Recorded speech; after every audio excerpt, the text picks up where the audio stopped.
Muy buenas tardes, querida comunidad de Asia Bartolina. Para mí es un gusto estar con ustedes el día de hoy. Mi nombre es Alfredo Pacheco.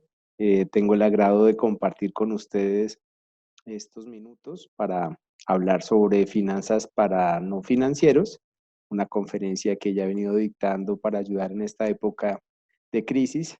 Eh, y sin más preámbulos, les voy a mostrar mi presentación y las inquietudes o preguntas, con mucho gusto me las pueden mandar por email o por WhatsApp. Yo soy Bartolino, estudié con la generación del año 86, del año 85, algo con los del año 84. Soy abogado javeriano, especializado en derecho financiero, en derecho bursátil, en finanzas y en alta gerencia.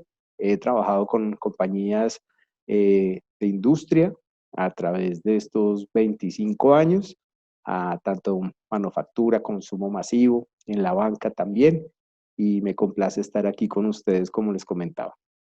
Vamos a ver básicamente una visión macroeconómica, una visión empresarial y una visión personal de finanzas para no financieros. En la visión macroeconómica estamos hablando que las grandes crisis, como fue la del año 29 en la Gran Depresión, se logró sacar adelante en un periodo de 10 años y fue gracias al papel protagónico que hizo el Estado y gracias a las ideas de este señor inglés, John Maynard Keynes, que dijo que obviamente el Estado tiene un papel fundamental para que efectivamente se dinamice el empleo, la construcción y un efecto multiplicador para que el dinero circule. Por eso la importancia del Estado en la mitigación de estas situaciones que vivimos. Los nuevos economistas de 100 años después del señor Keynes ya se enfocan también en unos temas como la inmigración, como la globalización, como las guerras comerciales y aranceles, el cambio climático y el crecimiento. Y colocan en contraprestación toda la teoría del mercado abierto, la libre empresa y la fácil consecución de oportunidades con la realidad del mundo de los países emergentes, como es la pobreza, las dificultades para obtener empleo, y hacen un acercamiento efectivamente a una economía más humanista, si se puede decir. Aumentar la deuda ha sido uno de los factores más importantes para el gobierno que le ha permitido efectivamente enfrentar esta crisis. Hay autores que dicen que obviamente llegar a unos niveles de deuda tan alta, donde ya ha subido 10 puntos, llegando al 70% del PIB, obviamente es un riesgo para efectivamente volver a los niveles de pobreza a comienzos del año 2000, donde Colombia evidentemente está en una media y ha logrado ya salir de los países más pobres, pero obviamente levantar la regla fiscal y ya estar a niveles de los gastos y los ingresos en una relación de 6-1 versus lo que fue 2.5 en el año 2019 nos puede generar una alerta. ¿Cómo será la recuperación del año 2020? Pues básicamente el Fondo Monetario Internacional ratifica que el papel protagónico de los estados es el que debe, en primer lugar, enfocarse en atender la emergencia sanitaria y de ahí también obviamente reforzar todos los temas de la baja de interés para dinamizar la economía. A nivel latinoamericano, nosotros nos encontramos este año más o menos entre un -2% de crecimiento. Otros analistas vamos a ver que dicen que puede llegar al -6 o -7. Nuestros socios comerciales, como son Estados Unidos y China, tienen crecimiento, pero unos crecimientos menos acelerados de lo que fueron los crecimientos históricos, por lo que ellos también pueden decir que están en una recesión.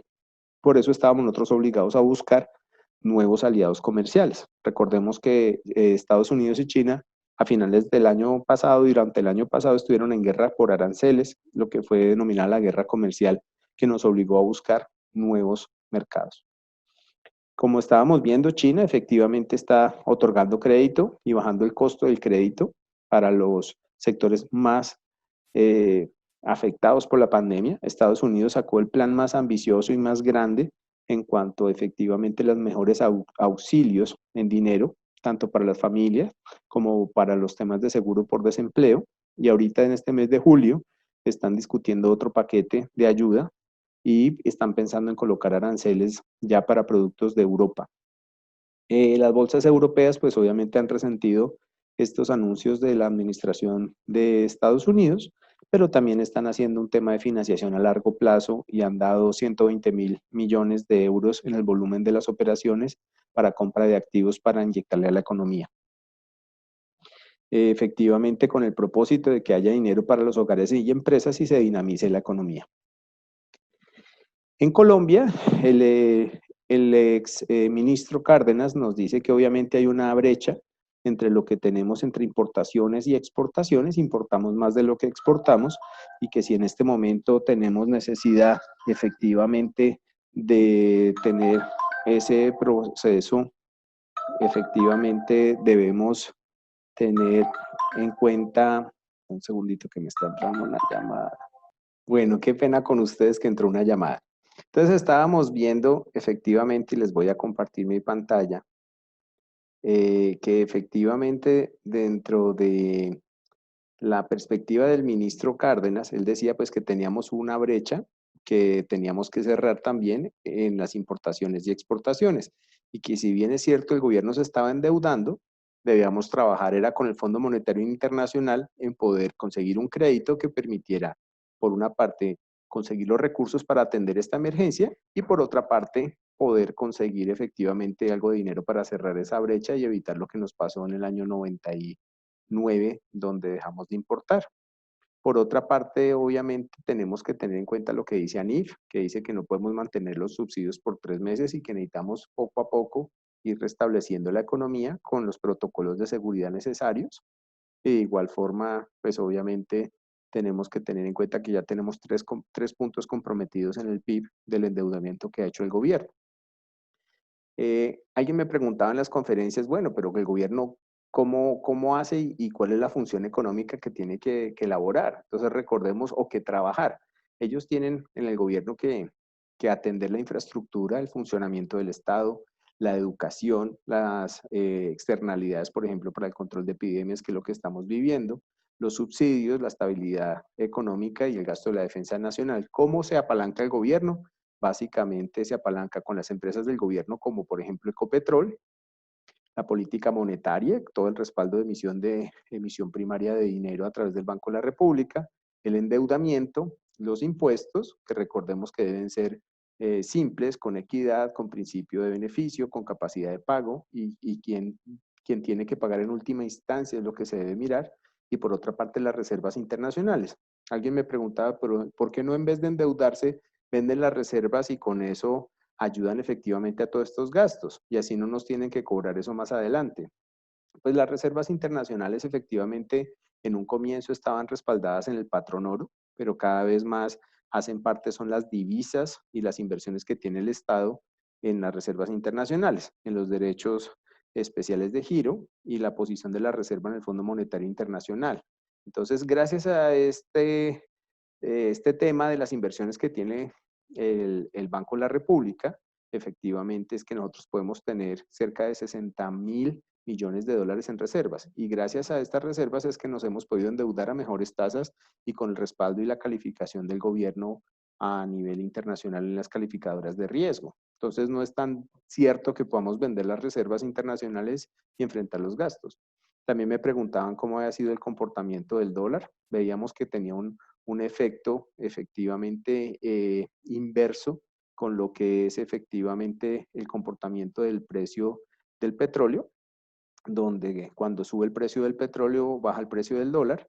Básicamente están esperando los analistas que llegue a entre 3.600 y 3.850 el comportamiento durante este año.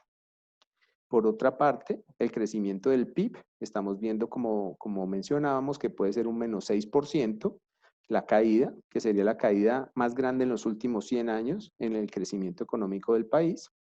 ¿Qué es el PIB? Muchos, bueno, estamos muy relacionados. Básicamente es el Producto Interno Bruto generado básicamente por tres actividades: el comercio, la administración pública y la industria. Hay una parte del 9% del PIB lo genera el recaudo de impuestos y obviamente eso genera un impacto en el desempleo. Se calcula que vamos a estar con niveles de desempleo cercanos al 23% y que obviamente eso significaría una pérdida de poder adquisitivo en los hogares de 30 billones de pesos. Se estima que en Latinoamérica lleguemos a 12 millones de desempleados y adicionalmente pues que tenemos que crecer a niveles del 4% para que efectivamente podamos mitigar ese desempleo y que eso se logra es con programas públicos y de empleos de emergencia, básicamente con temas de construcción de vivienda y sistema de distribución de regalías que tengan por objeto la reactivación del empleo. En la mitigación de la pandemia, el gobierno pues, ha gastado 21 billones para el funcionamiento y saneamiento del sector salud. De igual forma, ha respaldado el tema de la refinanciación de créditos hipotecarios y apoyos con garantías del Fondo Nacional de Garantías. Y pues ya hemos tenido que endeudarnos. Pero ¿cómo reactivar el Producto Interno Bruto? Entonces, básicamente tenemos que tener una perspectiva en donde la producción nacional debe fortalecerse. También mira cómo fortalecemos la inversión extranjera y las zonas francas. Y hay que mirar qué empresas tienen potencial y poderlos salvar. Vamos a ver más adelante algo de eso, de la ley de insolvencia express.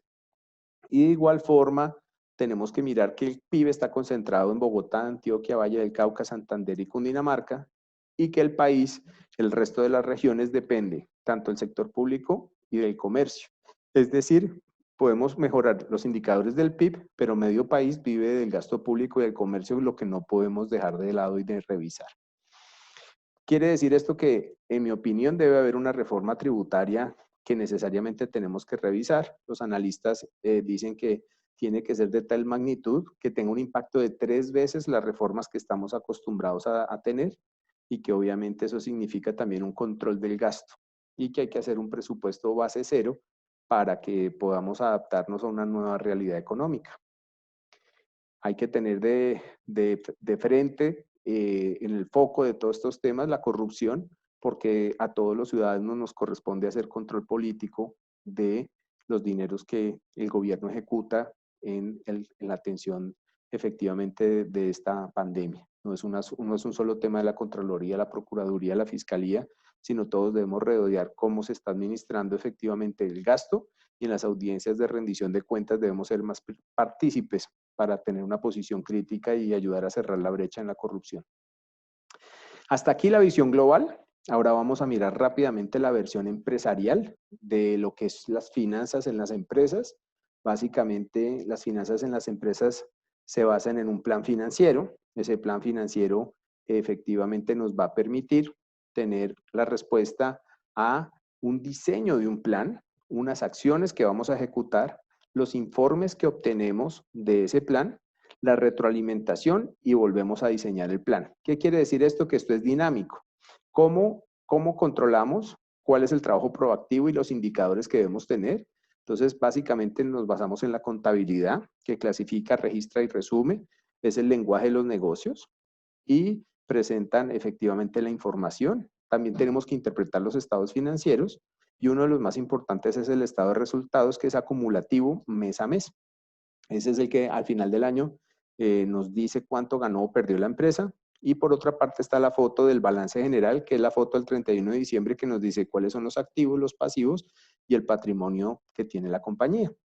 De ahí se desprende un concepto importante que es el EBITDA, que es básicamente la capacidad de generación de dinero. En la pantalla vemos cómo efectivamente gráficamente una compañía puede haber crecido en su activo y pasivo, el patrimonio se mantiene y genera caja. Es decir, el EBITDA nos permite efectivamente valorar las compañías. Generalmente se multiplica esa capacidad de generación por el número de veces que se acuerda en el mercado. Otros métodos de valoración de compañías son el valor en libros, el valor de liquidación, el valor según transacciones comparables, el valor de mercado y reposición. Generalmente se calculan para una empresa todos estos métodos de valoración y se saca un promedio y ese valor resultante es el valor más cercano a la realidad de lo que cuesta esa compañía. Para eso usamos los flujos de caja. El flujo de caja nos permite responder las preguntas que son básicamente las compañías que son aparentemente rentables, pero tienen que endeudarse mucho para seguir funcionando, es decir, están muy líquidas, o que producen efectivo en las operaciones, aunque la rentabilidad es aparentemente baja. Entonces, el flujo de efectivo nos sirve para analizar esta situación. Se desliga un poco de la contabilidad porque obviamente se basa en el principio de una tasa de interés de oportunidad que no es otra cosa de plantearnos cuánto nos paga el banco un año. Y, por ejemplo, en este ejercicio, para 100 millones de pesos, el banco efectivamente nos paga solamente 6.9, es decir, casi 7 millones de pesos, pero si invertimos en nuestro negocio, el negocio nos da 20 millones. Este ejercicio dice que tu tasa de interés de oportunidad es el 7% que te paga el banco, que es poner la plata en el banco, y si tú tienes un negocio que te da el 20, pues tu tasa de interés de oportunidad ya sería el 20, no la de todos los mortales que es colocar el dinero en el banco o en un test del Banco de la República. ¿Cómo construimos el flujo de efectivo? Partimos del principio de caja, excluimos las depreciaciones y las amortizaciones. Básicamente, miramos cuáles son nuestros ingresos por ventas, los pagos de las materias primas, de salarios, de arrendamientos, de servicios. Eso nos da un saldo de operación. Miramos cuánta plata van a poner los socios, qué nuevos créditos bancarios vamos a tomar y obviamente el pago de los créditos. El plan de financiación, los impuestos, las inversiones a realizar, la suma a repartir a socios y el flujo neto de efectivo del periodo.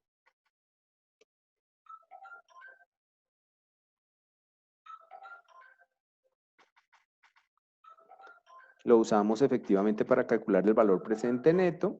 Cuando vamos a mirar el tema del valor presente neto, se proyecta en la generación de efectivo en el tiempo. Este es un ejercicio donde si invertimos 750 millones y nos paga al año 400, al siguiente año 400, al siguiente año 200 y 425, nos preguntamos si es buen negocio o no. Entonces, básicamente se utilizan los flujos de caja descontados, lo que nos permite concluir que ese valor presente neto que tenemos en este momento serían 931 millones de pesos, que restando los 750 que inicialmente invertimos, ganaríamos 180 millones. Básicamente usamos la tasa de interés de oportunidad del 20% que vimos en el ejercicio anterior y eso nos traería una famosa TIR, que es tasa interna de retorno del 33%. Entonces, de esta manera financieramente valoramos los flujos o las inversiones. Pero para eso es fundamental saber cuál es el gobierno corporativo. Y el tiempo es determinante porque es cómo los socios toman decisiones de financiación, de inversión, de responsabilidad social, de repartir utilidades. Entonces, las compañías que no tienen definido un proceso de gobierno corporativo y no tienen definidos los protocolos de familia, tienen muchas dificultades en las etapas en la toma de decisiones en las compañías. Nosotros asesoramos en la construcción del gobierno corporativo y de cómo efectivamente implementar los protocolos de familia. Los mapas de inversión, entonces hace parte efectivamente de esas decisiones. Hay que tener en cuenta obviamente la tasa de interés de oportunidad que ya vimos el concepto, cómo garantizar mantener el margen si tenemos exposición en dólares, ya sea importar o exportar, ver si nos podemos cubrir antes de hacer una inversión, ver cómo podemos transformar los costos fijos en variables y adicionalmente que necesitamos en invertir en innovación y desarrollo que nos permita seguir posicionándonos en el mercado. Analizar el costo de la deuda, eso nos permite orientarnos hacia el costo promedio de capital, ver cuánto es el tema de los descuentos por pronto pago que no tomamos y obviamente ver con esta situación cuánto dejamos en liquidez y cuánto queremos invertir.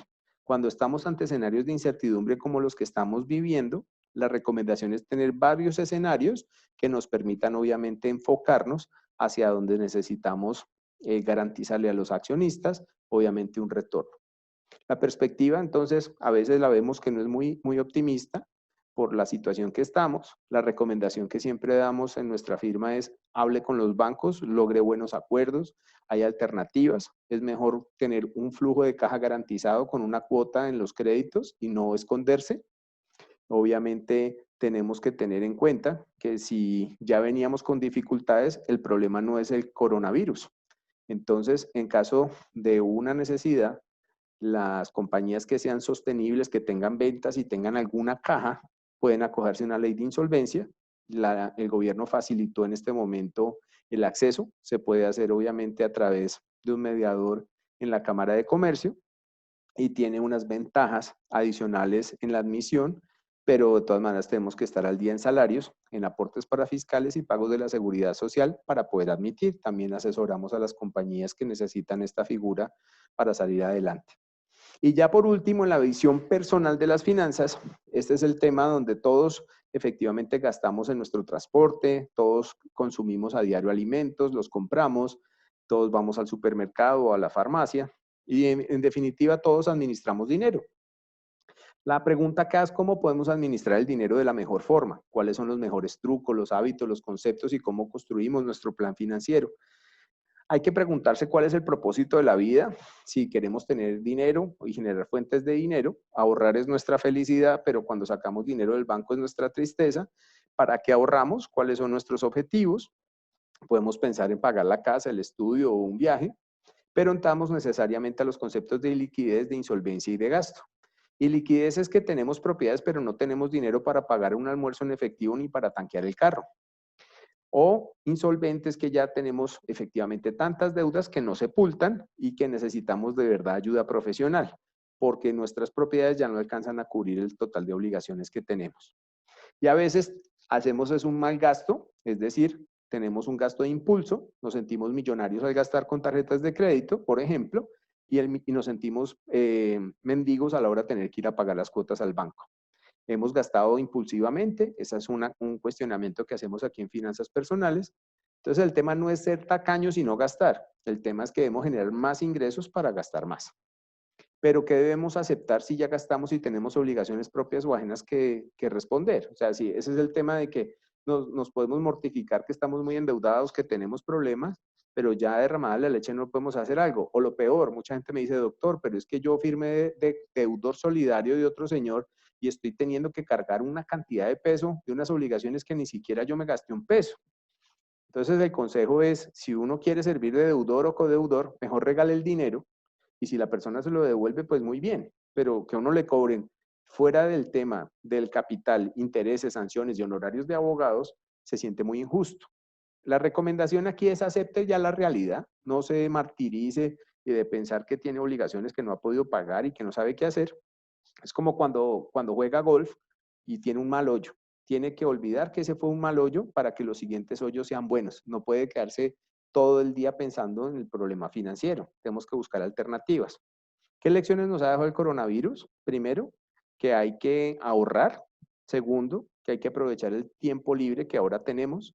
Se necesita una mentalidad fuerte, hay que adaptarse, constituye nuevas oportunidades. Es también temporal y sabemos que va a pasar y seremos más fuertes después de esto.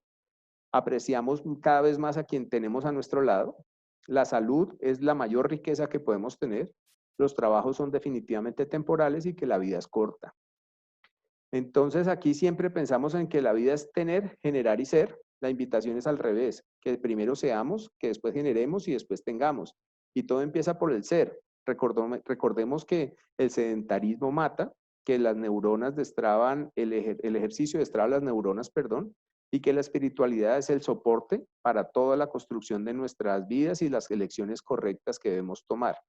¿Cuáles son las elecciones correctas? Son las acciones que tomamos en lo importante. Unos ejemplos son, por ejemplo, la familia, la carrera, la espiritualidad, el amor, la comunidad y la salud.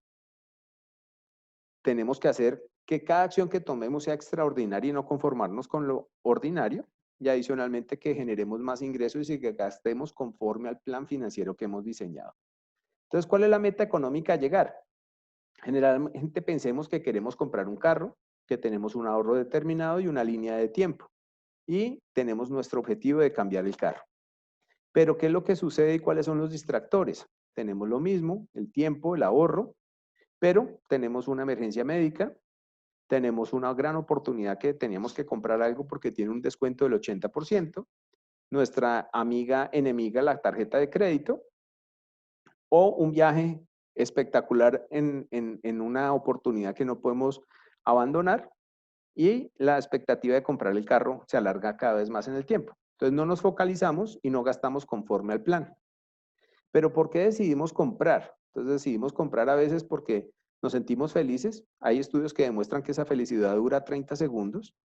¿Y por qué decidimos comprar? A veces nos decimos una realidad es que para eso trabajamos, que obviamente si trabajamos no lo merecemos. A veces hay situaciones circunstanciales como dicen, ¿cómo no vamos a aprovechar el día sin IVA? Hay gente que es muy impulsiva y dice, no, ¿quién dijo miedo? Yo le hago, yo lo compro.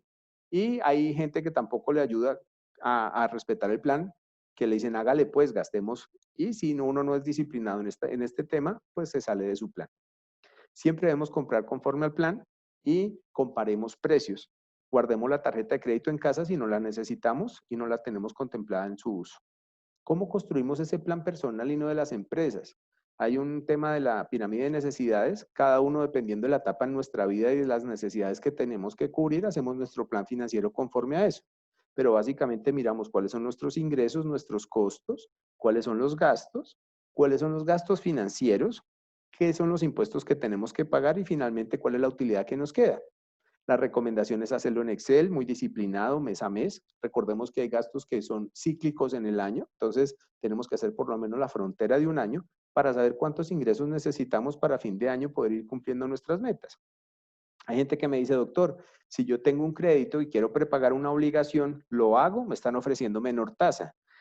La recomendación es que básicamente miremos que en este ejercicio de 10 millones de pesos con una cuota fija al año, mensual, perdóname, de 306,000 pesos, vemos que el primer mes son solo 60,000 o 70,000 pesos que amortizamos a capital y el resto es pago de intereses y son los mismos 306,000.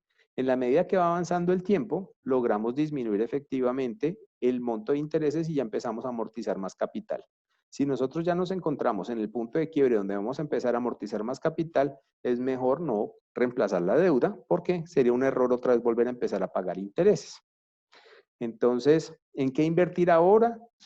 Los analistas dicen, mire, siempre el patrón oro es una inversión segura, acciones del sector farmacéutico, acciones en cuanto al comercio electrónico, bienes de consumo básico como alimentos, bebidas o aseo, a largo plazo el mercado bursátil, en empresas que siempre sean solventes, con visibilidad en el sector y con estrategia de diversificación, no concentren sus inversiones en bolsa en una sola acción, y la finca raíz recomiendan más que todo vivienda y terreno con vocación agrícola. Hay gente que decía, bueno, invertamos en acciones del sector de la aviación.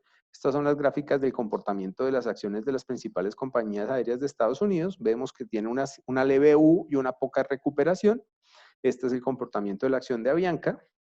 Sobre este tema, recordemos que en Estados Unidos, más o menos desde el año 70, 100 compañías aéreas se han quebrado, que el éxito de la recuperación del sector de la aviación dependerá efectivamente de los viajes internacionales y los viajes corporativos, que son los que dan la mayor rentabilidad a las compañías y que dependerá obviamente de que no haya una segunda ola de contagio. También hay una ley de insolvencia para personas naturales, la cual se puede llevar ante notario, donde obviamente es para no comerciantes y que debemos ya estar en una situación de no pago y que eso representa el 50% de las obligaciones que tenemos. Lo ratifica un juez, también asesoramos en estos procesos si alguien necesita a nivel personal acogerse a un tema de insolvencia y salvar su patrimonio. Básicamente esta era la presentación. Me complace sinceramente estar en Asia y que esta conferencia sea útil y de apoyo a todos nuestros asociados. Este es mi email y mi celular y quedo muy atento a resolver cualquier inquietud o pregunta. Muchos éxitos, muchas bendiciones y un gran rachis para todos. Feliz tarde.